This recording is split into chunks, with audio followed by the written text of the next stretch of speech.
are listening to the Up and Under podcast, starting in 3, 2, 1.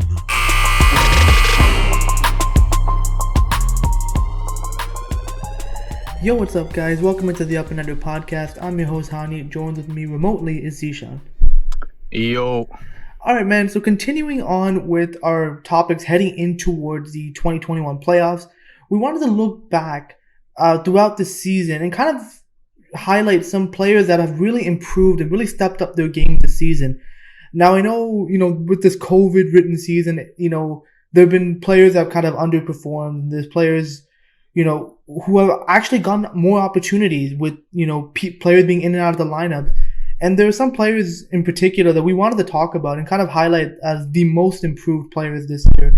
Now, we typically always do our MIP picks before the season, but again, that's always an award that's just, it's pretty much impossible to predict because you can never, predict which player is actually going to take a significant jump or not. And this season is no exception. Yeah, man. As we've said, players in and out of the lineup, other people have gotten the chance to step up. And then as is the typical norm, just a new season, a new group of players that get the opportunity to shine and show their improvement in the off season. Just to preface this, these are some of the most improved players in the league that we're talking about, right? We're not going to be able to get to all of the other players. Like, we had a list that we had to just filter out a bunch of players because there's too many, right? So there's a lot of players that do put in the work and do get recognized for their work, or sometimes get underrated. But real NBA fans know their worth. And the second thing is we're also not gonna mention, we're not gonna talk about some of the guys that we already talked about before. So, a quick rundown of some of the guys that we talked about. I guess we can briefly talk about them for now, and then get into our main list. So the first guy we've previously mentioned is my guy, Christian Wood. He's been beasting. He was definitely on pace to, I think, be one of the top most improved player recipients before, obviously, his ankle injury happened. But yeah, man, Christian Wood's been showing it on both sides of the ball. He's been great for the Houston Rockets, and they got him for a steal of a price. Yeah, I mean, again, we've talked about Christian Wood, I think, well before the beginning of the season. And he's just been showing out, man. But it just sucks that Houston has had a disappointing year overall. But he's been awesome for them this season, man. But fade for Cade for them. I guess, yeah, they might be in the running for Cade Cunningham. But Christian Wood, definitely one of those guys who we've talked about a lot in previous episodes. Mm-hmm. Another guy we've actually talked about a lot is Zach LaVine. Zach LaVine has really impressed, became an all-star this year for the first time. Just improved his overall game. Just, being a more complete player, being able to shoot the three ball now, being able to create opportunities for his teammates has just been, such a welcoming sight for him. It's unfortunate Chicago hasn't had as great of a season as they were hoping to have, but I think he's taking a lot of the right steps in the right direction. Yeah, and that's coming from two dudes that were critical of him last season. Even when a lot of people wanted him to be in the All-Star game, we didn't have him. We had our criticisms of him. But credit to him, man. He stepped up a lot. He's done away with our criticisms from last year in terms of, his inability to actually produce some winning basketball and actually impact the game to that next level, especially against good teams. He's been doing it all season, and he's shown great improvement, especially when it comes to just his understanding of the game this year. Another guy that was in the conversation for most improved player of the year award, and probably still is in the conversation, is Jeremy Grant. He's been a great steal for the Detroit Pistons. He's gone better across the board offensively. He's taken that number one role, and he's produced as a result, and he's been able to do everything you want from a number one guy on the offensive end, score the ball, and obviously facilitate for his teammates. So he's been great. Yeah, I think Jeremy Grant, another guy we've talked about a lot. He's also on a steal of a contract, which is pretty fantastic for the Detroit Pistons. Now, again, we've talked about, will he be with the Pistons long term? That's yet to be seen on what direction they take, but he's been fantastic, taking that number one role and really, owning up to that role and really betting on himself to be that type of player.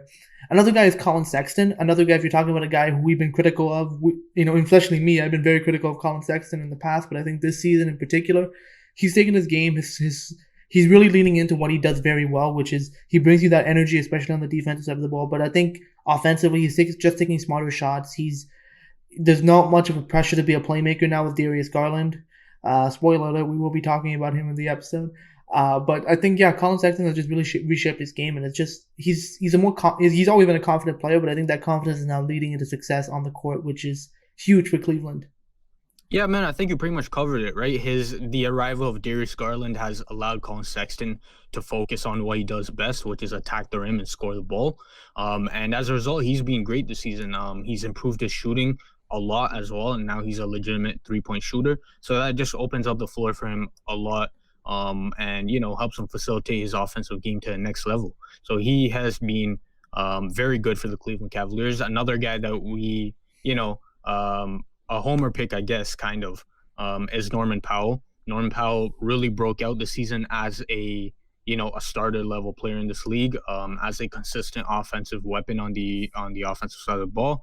And he's been great across all three levels of the offense. He's attacking the rim better than he ever has. He's shooting the ball better than he ever has. He's expanded his off the dribble game. And as a result, he's been able to contribute greatly to the Raptors, and now to a good degree to the Portland Trailblazers.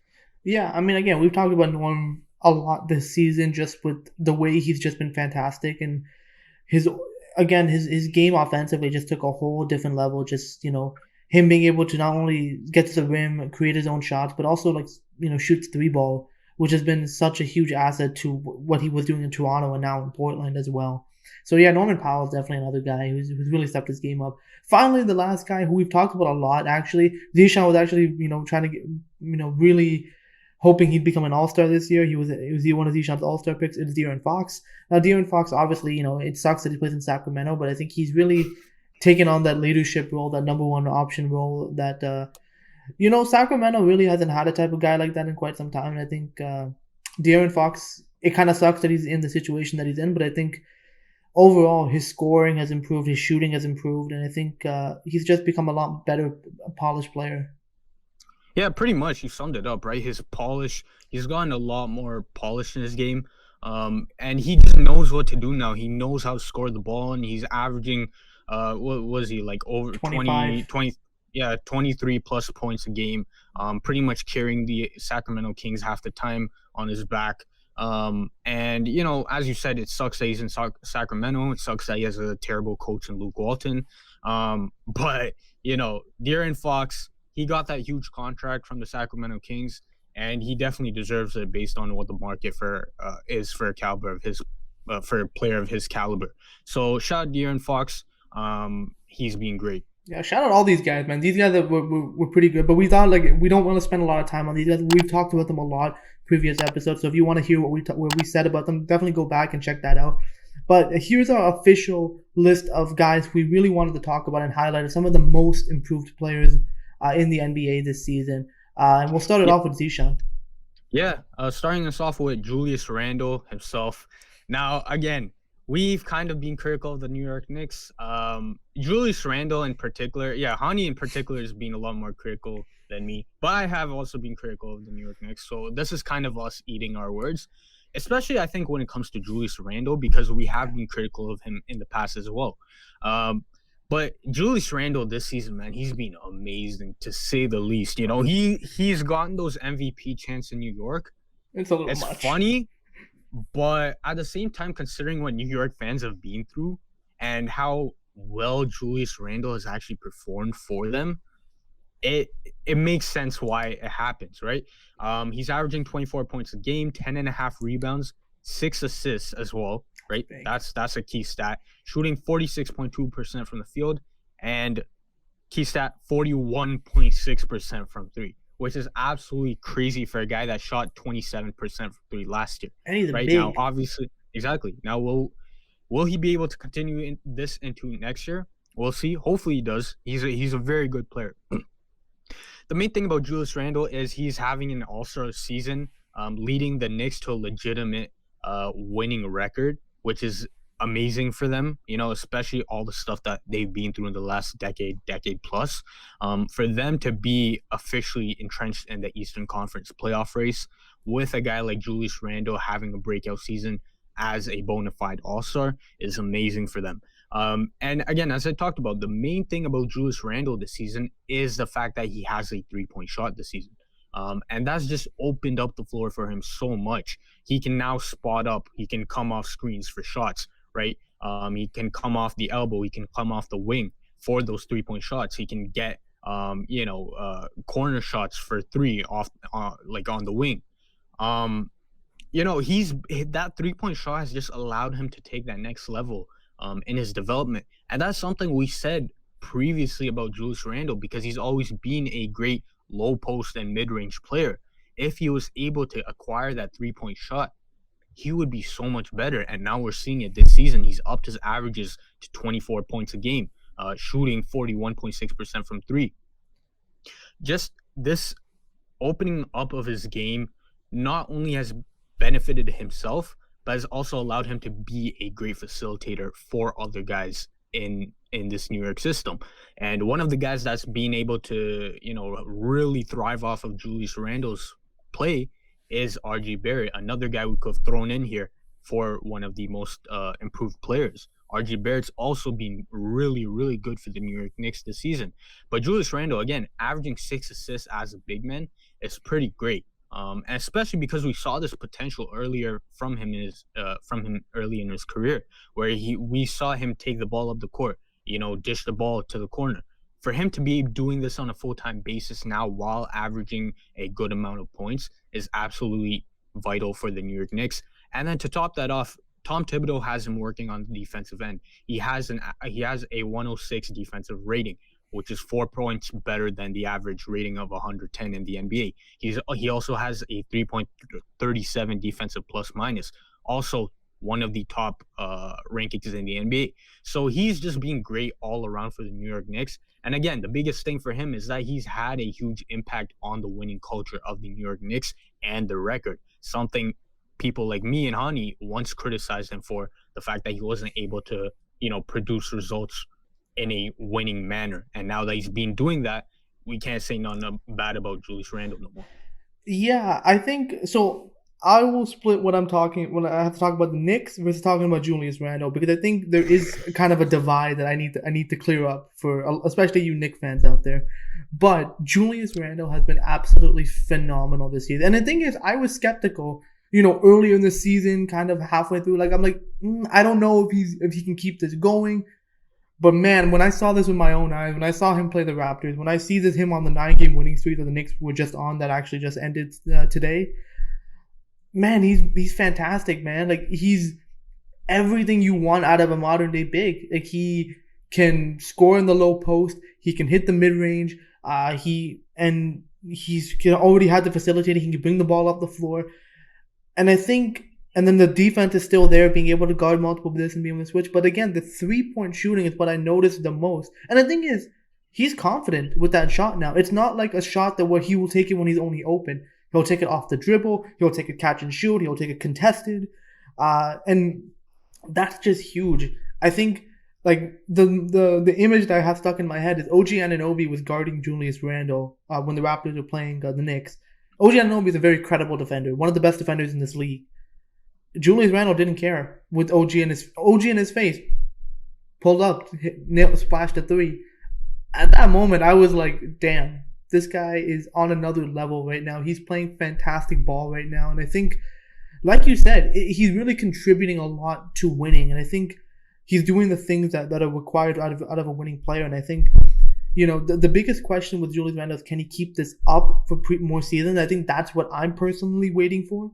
But if he does, man, the biggest comparison I've seen to this is what we saw with Brandon Ingram last year, where you just see a guy who had the talent, who had the raw potential, but then finally got the opportunity and finally got the right situation to flourish. And you see the results. It's kind of funny how the Lakers had both these guys and couldn't develop either of them. A little funny. But then we get to the element of the New York Knicks. And yes, Julius Randle has been fantastic, allowing the Knicks to get this winning season that they've had going on and benefited players like RJ Barrett as well. But again, am I willing to say the Knicks are back, or all these Knicks fans making MVP chants? No, like come on, y'all were literally like garbage last year. You guys have 1 year being above average, and now you're like just getting MVP chants and freaking running out of Madison Square Garden as if like you won a championship. Please, your inevitable first round exit is coming, and the tiers are gonna follow, and I cannot wait for it. But for now, in this fake season, I'll give it to you. Yo, you couldn't resist hating on the No, New York Knicks, bro. listen, it's not hating. Listen, man, I was chilling with them, but yo, you do your thing. Yo, it's not hating. It's facts. Listen, it's 1 year. It's 1 year. It's a shortened year too. It's 1 year. You know, I gotta see this for another season or two for me to actually say the Knicks are a legitimate playoff team, because right now they're still the Knicks to me. And again, I gotta point it out. Tom Thibodeau took the Minnesota Timberwolves to the playoffs his first season when he was there. Then what happened? Garbage followed. So, will it be the same thing? Who knows? But again, I was still critical of the Tom Thibodeau hire. I still have questions, but I wasn't questioning the fact that he was going to come in and be a presence for them. A stabilizing presence for them. That we knew for sure, because that's who Tom Thibodeau actually is. But back to Julius Randle. Fantastic season he's having, man. He's been great this year. Yeah, I mean, I can go on the Knicks all episode, but I think we gotta move on. So yeah, Julius Randle, fantastic. Moving on to the next player. Again, we briefly mentioned him a few times in some of our episodes, but we gotta talk a little bit more about Chris Boucher and his impact that he's been making this season with the Toronto Raptors. And again, he was in the most improved player discussion earlier on in the season. I think players like Julius Randle and other players on this list, like Jeremy Grant, kind of overlapped him in that sense.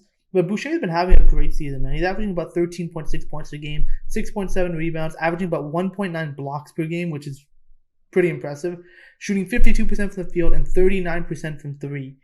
You know, he's been fantastic this season for the Raptors, man. Not only has he gotten better this season at finishing at the rim, but his consistency shooting the three ball and his overall confidence is just far better than previous seasons, man. I think that was always the biggest thing with Boucher, is that we all knew he had the talent. We all knew he had the potential, but I think what he needed was to get that consistency and to have that confidence in the game where, you know, if he's open, if he's able to shoot the ball. And now you're seeing him hit step back threes, you know, like what did he hit? A catch and shoot buzzer beaters, like he's great. Then on top of that, he's finishing at the rim. He's being still a solid defensive player, being a rim protector, being able to guard the perimeter to a degree, you know. And then the biggest thing for the Raptors, the impact that he's making for the Raptors, is being that spark off the bench. The Raptors have had an abysmal bench unit this season, and the lone bright spot has been Chris Boucher, man. And honestly, man, he's even been a starter. Like him playing with the Raptors starters has also, you know, been great for him this year. He's been like, you know, he's one of those players that, again, when you look at him and you look at some of his shooting form and some of the way he does things, you think he's not that great of a player. But when you actually watch his full game and watch the impact he makes, it's there, man. Like, and the thing with Boucher is he's 28 years old now. This is kind of the peak at what we're going to get with Chris Boucher, which means he still has some limitations, you know, as far as his physicality, being able to guard bigger players, and make an impact against those type of players. But I think rebounding, but I think we've seen now this season, when utilized correctly, when playing like even the power forward spot, or, you know, being used as a bench unit, as a six man, you know, he's at least proven that he's a very solid and capable role player in this league. Yeah, man, Chris Boucher. Even us as Raptors fans, I don't think we can say that we expected this level of production for Chris Boucher. But to your point, like Chris Boucher, just this season, he knows what to do now, right? Yeah. Whereas last season, you saw the raw potential for him, but he was kind of just like on the court doing whatever you wanted, kind of not knowing exactly what to do. This season, he knows what to do. He knows where he'll get his shots. He knows where to roll, where to pop at these times. He knows when to rotate on the at the rim. Mm-hmm. He knows when to run to the perimeter. You know, he knows what to do now, and that's the biggest thing for him. And then in addition, on the offensive side of the ball, he can legitimately score the ball now. Whereas before, his consistency was a huge issue. Now he's popping threes at a very good clip, right? He can score the ball at all levels now, and you've seen him expand his game as the season goes on. You're talking about off the dribble shooting now. You've seen him pull out more off the dribble shots in the last month or two now. So he's been expanding his game even more, and he's just been great all around for the Raptors, especially the fact that they've kind of needed him to be this good for them.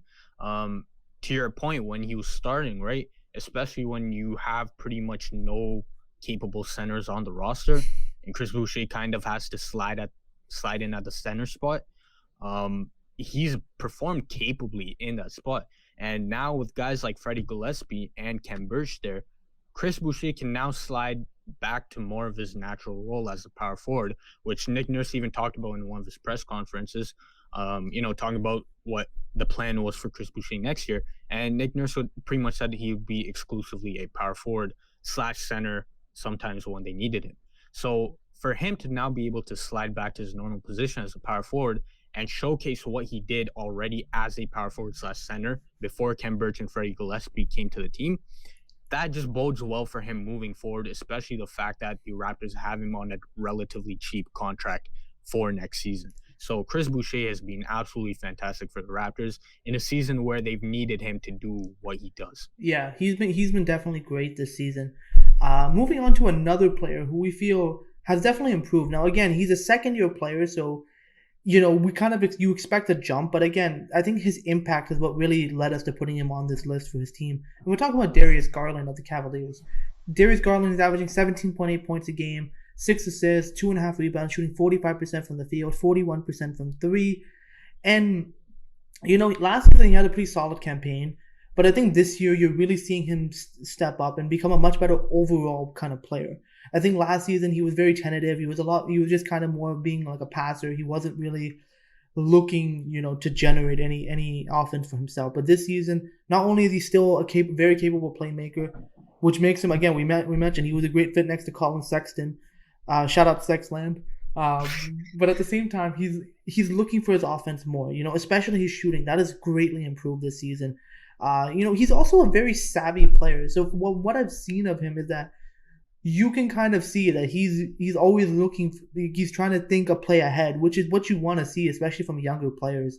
He has a good feel how to break it down the defense and how to create for his team. And I think overall, he's been pretty awesome to watch grow and how young he is. And I think the fact that now Cleveland has an established backcourt with these two guys, pairing him with an Isaac Okoro, and other young players that they have on the roster. Jared Allen, yeah, that's another big one. Cleveland has kind of this young nucleus now that they can kind of grow and foster. So, which is kind of different from the first post LeBron era where they really didn't have anyone besides Kyrie Irving and Tristan Thompson. But now you can see they have a couple of young guys. They're developing them. They're giving them time to grow. And I think they have him and Garland and Sexton have potential to be a solid backcourt for the future. And Garland's been doing pretty well this season. Good. Yeah, man. Darius Garland's been really good. When he was drafted, I think there was a lot of questions about him, about his potential in the NBA, about his fit next to Colin Sexton. But he's pretty much answered those questions, and it's been a pretty good experiment for the Cleveland Cavaliers with him and Colin Sexton, as we talked about before. Having a guy like Darius Garland, a natural playmaker who can run the offense, allows Colin Sexton to work off of that and do what he does best, which is score the ball, right, and get the ball in his hands and, put up points. Colin Sexton doesn't have to worry as much about facilitating and playmaking as much now with Darius Garland there. Darius Garland had, I think, a rough first half of his rookie season, a very rough one. But in the second half of the season, or last third of the season, I would say, he really showed a lot of improvement. And he's carried that over into this year, where now he's established himself as a legitimate NBA player, as a legitimate starter or low-end or high-end bench option on a good team, for example. And he's shown his potential, and he's banking on that potential right now. As you talked about, he's damn near averaging 18 points a game. He's shooting 41% from three. He's looking for his offense now more than ever. And combine that with his playmaking abilities, it really bodes well for the Cleveland Cavaliers, and especially for their future backcourt of Darius Garland and Colin Sexton. And yeah, so Darius Garland's definitely being great. Another guy that we want to talk about, shout out fellow Canadian, is Luguentz Dort. Lou Dort himself, shout out Montreal, shout out Quebec. He's averaging right now 14 points a game, shooting 40.2% from the field.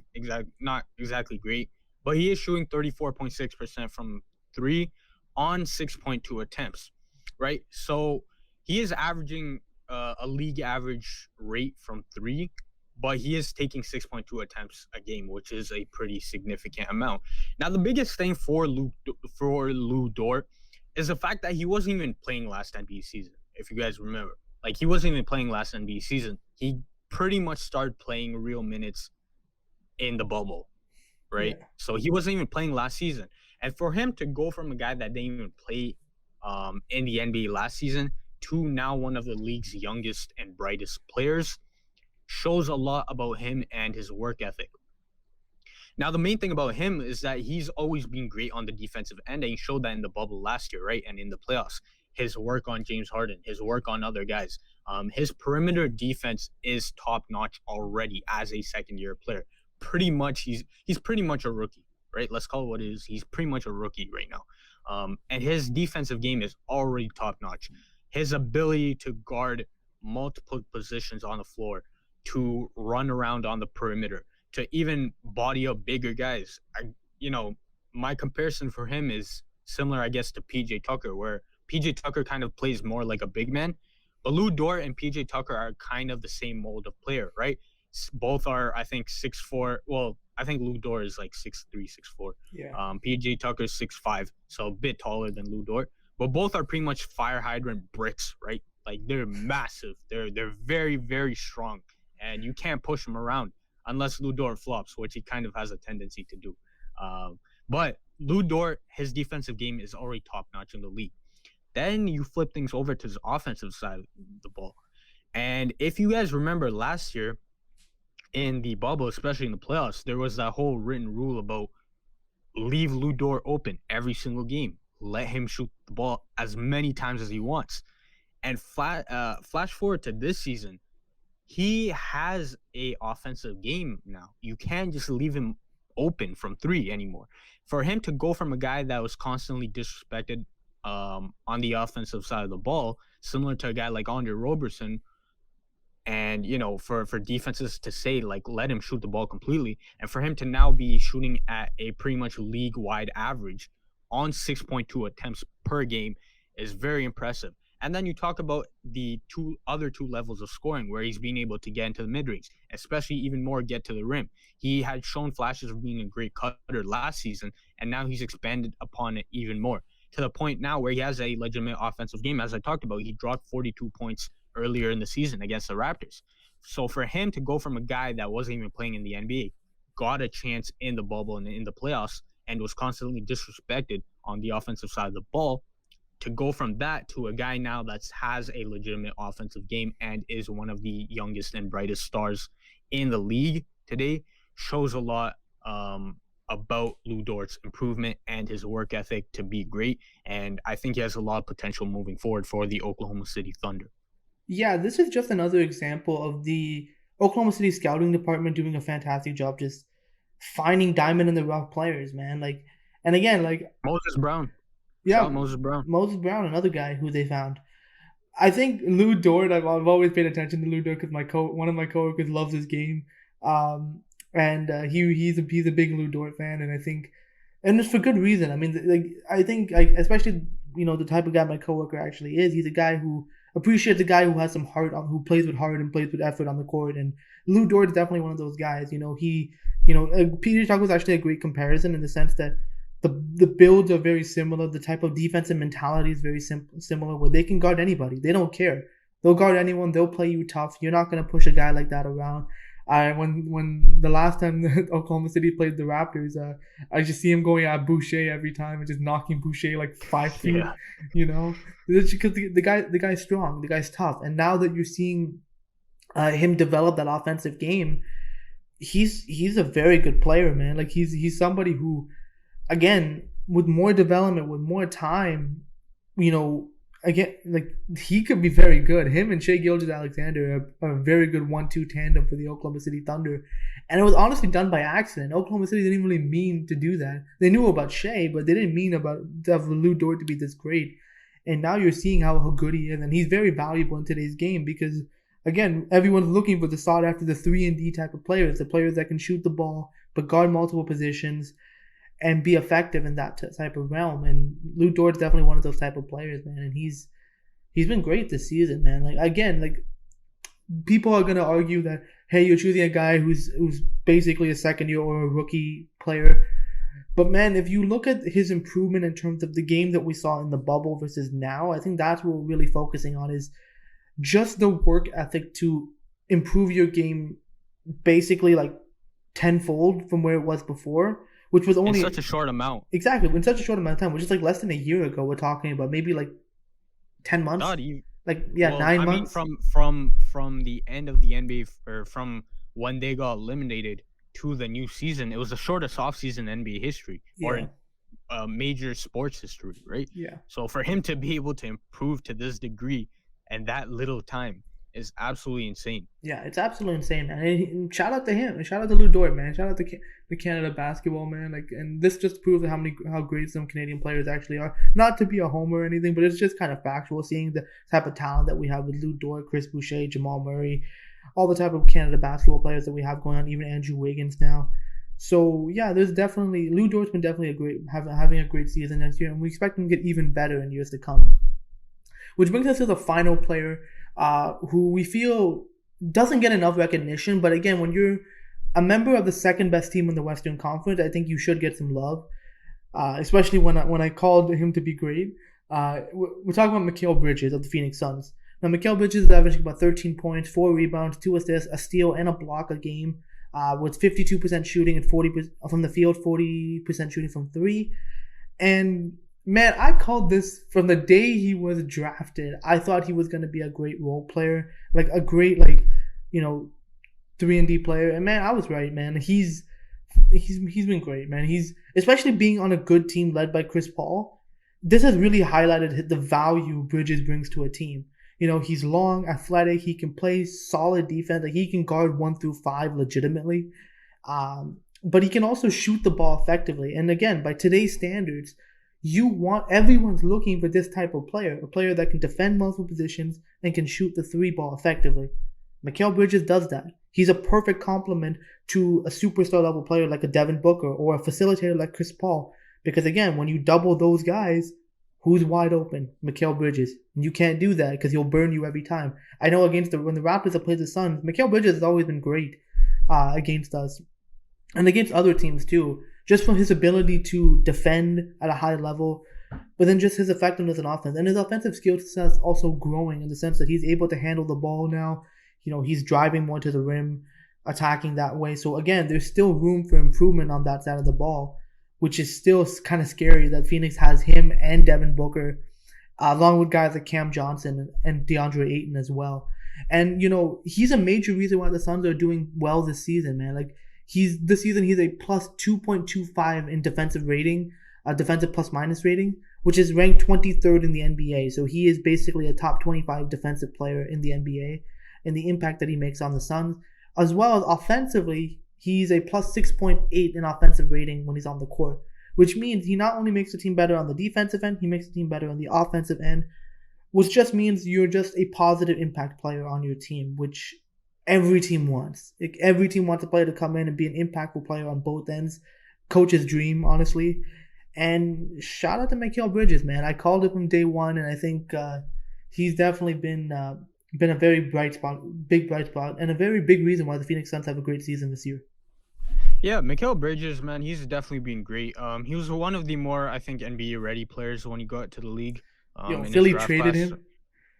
Yeah, Philly traded him for Zaire Smith. So where is Zaire Smith now? Not to knock Zaire Smith, but like, I don't even know where he is anymore. But yeah, Mikal Bridges has transformed himself into the ideal player in today's NBA. To your point, the ideal 3-and-D player that every single team wants in the league. And he already is one of the best role players in the league already, at such a young age and at such a young stage in his development. And to be honest, like, you're not gonna get the superstar out of Mikal Bridges as you will, for example, some of the other guys in his draft class. But I think it works quite well for the Phoenix Suns in the sense that they already have two superstars on their hand. You don't really need a third star, especially when you already have a third guy in DeAndre Ayton on the team. You need a very, very multiple, very, very good role players, which is exactly what guys like Mikal Bridges and Cam Johnson bring to the Phoenix Suns, which is why you've seen their team work so well. Even, for example, when their stars in the beginning of the season were struggling, it was the role guys that were carrying them. And that's one of the reasons why the Phoenix Suns, in pretty much their first year together with this current team, have gelled so well, and have been able to have the second best record in the Western Conference. It is because of young guys like Mikal Bridges and Cam Johnson being ready from day one to embrace the roles and contribute to winning basketball. And Mikal Bridges, again, is the ideal guy you want in today's NBA, and he's shown great improvement, especially based off of his rookie year. Yeah, he's definitely been a great player this season. I mean, all the players that we've named have had fantastic season. Hopefully, they keep improving. Hopefully, they keep getting better each season, man. But yeah, these were some of the players that we wanted to really highlight as some players that have really improved their game this season. Definitely let us know who you think has improved a lot. Who you think improved? Do you agree or disagree with us? Definitely let us know either on the comment section on YouTube or on social media as well. Which brings us into the up and under segment for this week. Again, similar to last week, we do have to start off with a couple of somber news. First one is Will Barton is going to be out for the foreseeable future with a hamstring strain because the Denver Nuggets can't catch a break. Yeah, man, it's tough for the Denver Nuggets, man. It's been really rough for them considering the fact that Jamal Murray is out for the rest of the season. Jokic carrying. Yeah, Jokic is carrying pretty much. It is really tough for the Denver Nuggets because of the fact that they had just, after the Aaron Gordon trade, a lot of us were saying, maybe they can contend for a championship. They have a legitimate chance at contending for a championship. They are one of the deepest teams in the league. And not to mention the fact that their star players, all their good players are all under 27, 26, whatever it is. Yeah. Right. And so you talked about them being this force this season, but also for years to come. And Jamal Murray's injury, unfortunately, threw a whole monkey wrench into at least this season's, development of the Denver Nuggets, and probably next season's, unfortunately, right? So Jamal Murray's injuries really hurt the Denver Nuggets, but then also everyone else has kind of been in and out of the lineup for the Denver Nuggets. And then now with Will Barton being out, that's another guard that you lose. Obviously, they traded away Gary Harris, which, I mean, he kind of wasn't playing half the time anyways. But Will Barton, you needed more scoring from the other guys like Michael Porter Jr. and like Will Barton with the absence of Jamal Murray. And now that you're down another guy, that just makes Nikola Jokic's job a lot harder, makes the Denver Nuggets' chance a lot worse. And, it's up to, again, pretty much Nikola Jokic to try and will this Denver team. Hopefully, Michael Porter Jr. continues to drop like 30 points a game because they kind of need it at this point. And Aaron Gordon, I guess, will have more of an opportunity now to show what he did on the offensive side of the ball in Orlando rather than kind of be more limited in his offensive role in Denver. So, I think if there's one person who can kind of not saying this in a bad way, but benefit off of these injuries is a guy like Aaron Gordon, at least on the offensive side of the ball. Yeah, I mean, it's interesting for the Nuggets, especially when you're talking about the Jamal Murray injury, how it's going to kind of trickle into next season where he's not going to be back, and who knows what state he's going to be back in as well. It's kind of interesting to see what Denver does in the offseason in particular. Will they go after a third star to prevent something like this from happening where they're now down, like they had their two stars, they're now down to one guy and expecting role players to step up. And then when you lose role players, again, it's definitely interesting to see what they're going to do this offseason. Maybe will they go after a guy like a Kyle Lowry, for instance, it really depends. But I think that's kind of an interesting point to kind of mention when you're talking about the Denver Nuggets and their offseason.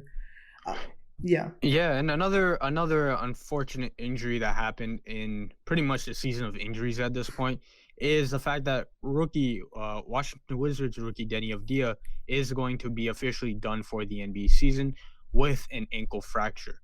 So, how do you feel about that injury? I mean, it definitely sucks, especially because he's a rookie. He was definitely getting his footing as well with the Washington being on that winning streak. He was playing pretty well. And it was just a freak accident. Just watching the replay, like how he tried to brace his, he stepped on a player's foot with his left foot, and because of that, he tried to brace his fall with his right, and then just ended up, it was kind of similar to how LeBron, had his high ankle sprain, but in this case, it was a little worse because all his weight was on that one ankle. Luckily, it's just an ankle fracture; it's not a break or anything. But again, kind of sucks that he has to miss the rest of the season. But again, he's still young. He's in his first season, so hopefully he'll come back from this better than ever. But yeah, it just sucks, man, that his rookie season that was looking pretty decent has to come to a premature end. Yeah. Yeah, Deni Avdija had a decent rookie season. Unfortunately, his rookie season kind of got stalled with Scott Brooks being there as his coach. And COVID. So yeah, well, and COVID too. But again, Scott Brooks as his coach is my main point. Scott Brooks does completely just misutilized and undermanaged Deni Avdija. You mean everybody on his team? Well, I mean everybody. Yes, that is true. But specifically, a young player like Deni Avdija, who with young players, you need to really lean into their strengths to build up their confidence in the beginning of their careers, and then as you progress along in their career, you can start to work on their weaknesses and help them get better at those. Unfortunately, with a guy like Scott Brooks, kind of doesn't know what he's doing. They didn't really lean into any of Deni Avdija's strengths except for shooting, and they relegated him to a spot-up shooter. So again, Scott Brooks was not ideal for Deni Avdija. But unfortunately for Deni Avdija, him personally, it sucked for him that his rookie season had to come to an end this way, especially given the struggles that Washington has had overall. Obviously, now they're doing pretty well, but, just the struggles that Washington has had overall, in terms of the record, but then also in terms of their terrible, luck overall with, COVID and injuries and whatnot. So, this was not a great season, I guess, for him. And I guess this was just pretty much cherry on the cake. Yeah. So again, prayers up for him. Hopefully, he gets a lot better after this injury, and hopefully he recovers well. Yeah. Also, one more piece of somber news that we didn't actually write down in the notes here, but I do want to mention up that player who was about to enter the NBA draft and unfortunately passed away. Do you know his name by the top of your head? Because I had it was Terrence Young Tripping. Okay, so as we said, we're not really too big of college guys, so unfortunately, kind of blanking out on his name right now. We're just gonna look him up. Yeah. Where? Oh, bro, where? Terrence Clark. Terrence Clark, right. Terrence Clark. Yes, Terrence Clark. He played for Kentucky. He was actually declaring for the NBA draft for this upcoming season, and unfortunately, he was actually represented by Rich Paul as well. But unfortunately, just got into a car crash and didn't. Unfortunately, he didn't survive. Man, he passed away, and it just sucks, man. I mean, although the reports was he wasn't wearing a seatbelt, so wear your seatbelts, kids. But it just sucks, man, that a guy who was just getting into a position of his life where he would be able to thrive in and be able to just get into life itself, it was cut so short, man. It just makes you appreciate life more and just appreciate what you have in the moment. So, yeah. Yeah, rest in peace to Terrence Clark, man. Especially given the fact that, again, as you said, he was entering the prime stage of his life. He would have, a good job, a job obviously that he loved, and he was going to be a draft pick especially given the fact that he was represented by a guy like Rich Paul, who's known for getting his players a maximum amount of money and treating his guys well. So, him, just all of the stuff that lined up for a guy like Terrence Clark, it's pretty sad that unfortunately it was cut short. But yeah, to your point, definitely for us, I guess it's a lesson to just, appreciate life no matter what happens. And yeah, prayers up to him, to his family, and all of the people that he knew.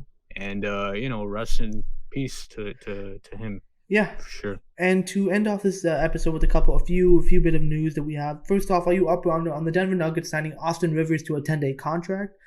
Needed now more than ever. Yeah, I'm definitely up on the Denver Nuggets signing Austin Rivers. They kind of didn't really have much options except for Austin Rivers. And now with Will Barton being out too, he's probably going to be on for the rest of the season, right? Facu Campazzo kind of had to do everything in terms of the offensive responsibilities of the guard position. And, now with, again, Will Barton and Jamal Murray being out, kind of puts more responsibility on Campazzo, which he can handle it. He's been in big moments throughout his career in Europe. But again, Austin Rivers, another guy that, has proven to have, some good spurts in his career. Also, a guy like PJ Dozier, who's going to have to take more of those ball handling responsibilities moving forward. So, I'm up for it on both sides. Austin Rivers, he definitely deserves a job in the NBA, and the Denver Nuggets kind of needed him. So I'm up on it for both sides. Obviously, the previous events that happened that led up to this is not ideal or great at all. But, in terms of this situation, I'm up on it. Yeah. Yeah. And next up, are you up or under on the Brooklyn Nets signing Mike James, who was recently in the EuroLeague? He did play for the Phoenix Suns and the New Orleans Pelicans a couple of years ago. And, he was putting up big numbers in the EuroLeague for I think he played for a Greek team. So are you up or under on the Nets signing Mike James? So honestly speaking, I didn't know who he was. I had to look him up briefly because, I've heard the name before, and then now actually seeing who he is, I'm like, oh, okay. Well, there was multiple Mike Jameses. Yeah. That's why you probably heard. No, I've seen him as well. This Mike James, I've seen him. He's played for CSK Moscow. So he played for a pretty good team there. But again, like I think he's just a roster guy for Brooklyn, honestly. Like this is probably the first signing I'm actually up on for the Brooklyn Nets in recent time, just because again every one of their signings just seems to be like a former all-star, and it was kind of depressing for the rest of the league. But I'm up on it to fill a roster spot, to give a guy an opportunity. How much playing time? Especially with the injuries they were having too, so might as well give, And he's a proven player. So, hopefully he can remain in the NBA with the help of this contract. Yeah. Yeah. And finally, are you up or under? Shout out Canada on the Indiana Pacers signing O'Shea Brissett to a 3-year contract. Yeah, definitely I'm up on O'Shea Brissett being signed to the Indiana Pacers. He was definitely one of my favorite guys on the Toronto Raptors when he was here. Shout out to Saga.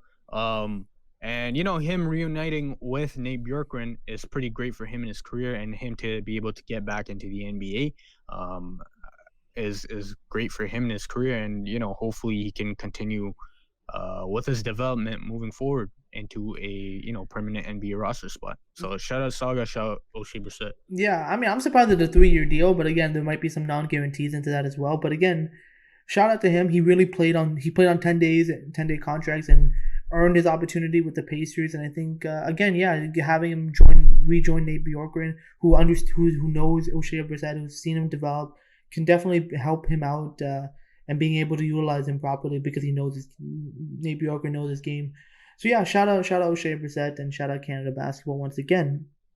But with that concludes this week's episode. We hope you guys enjoyed it. Definitely subscribe to the show on all the various podcasting platforms. You can find us on Apple Podcasts, Google Podcasts, Spotify, Stitcher Radio, YouTube. Basically, wherever you can find a podcast, you can find us with the Up and Under Podcast. Also, check us out on social media, Twitter and Instagram at UP_Podcast, Facebook.com/UpAndUnderPodcast for all the latest updates whenever we post a new episode or a reaction to news as they occur. So definitely check that out if you haven't done so already. Also, check out our website, upandunderpodcast.com. It's a central hub for the show. It's a place where we have blog posts with every single episode, so if you don't have time to listen to the full thing, you can read about it on our website as well. So definitely check that out if you haven't done so already. And yeah, man, playoffs are coming soon. The season is slowly but surely winding down, man. But yeah, playoff ball's coming soon, man. So can't wait, Mo. Yeah, definitely gonna be a good one. But yeah, with that concludes this week's episode. We'll see you guys all on the next one. Take it easy. Easy.